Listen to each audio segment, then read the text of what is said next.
this debate has been boring, but bear with me. The winning team in this debate will be only under two parameters, right? Firstly, which team can be able to answer directly to the motion, and secondly, which team is more realistic in assessing in the current context of situation. First clash, whether or not labor exportation is good to the development of people. We have provided you clearly that you need two things. Firstly, that you need to be self-sufficient, but secondly, you need to improve your quality of human resources.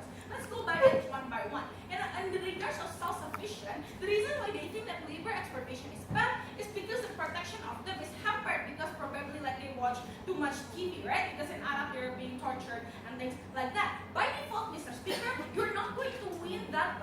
You're not going to win them just because of that, because that only makes a narrow debate. That only tells you on only a bad precedence that if the protection do not happen anyway. And we have told you consistently that it is a rare case at the end, right? And there is always mechanism and interest to protect that particular case. So in that scenario, they never engage to you that what if the protection is already good and can be mitigatable in both cases of scenario. Why not labor exportation is still bad somehow in their case? Then they have another argument of, you know what, the reason why labor exportation is bad is because they have to compete with Chinese people. We responded at like in many ways, right? Firstly, we asked them, why is competition to begin with is a bad thing, right? Because within the China, by default, is already moving on because they're getting richer and they already have an established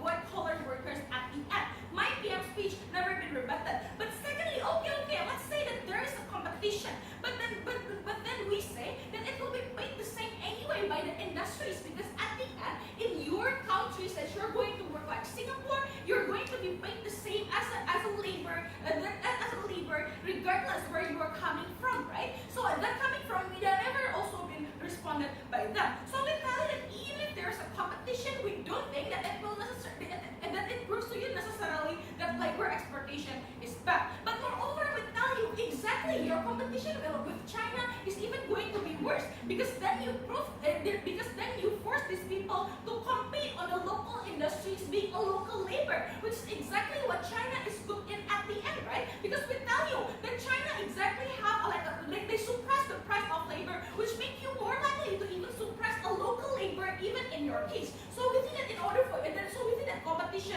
is necessarily better in our case. But then you also have to compare on our extensive analysis regarding self-sufficiency. We tell you that you need to have direct capital towards these people so that at least you can consume, at least you can pay to tax, for example, as compared to you gamble on whatever that might happen, right? But second framework of the quality of the human resources, their only justification is because they're straining to mothers.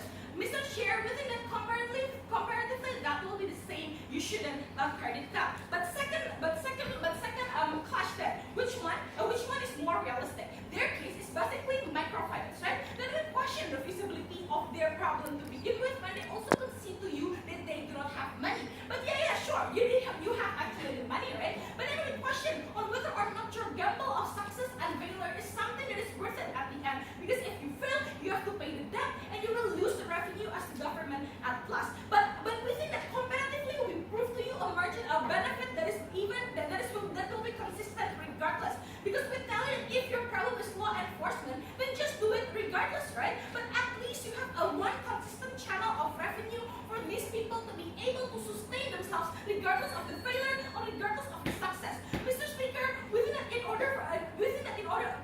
we're more realistic to tell you that how microfinance do not happen. But at the end, they never tell to you how that a labor exportation is something that's inherently bad that shouldn't be counted. We beg you to quote.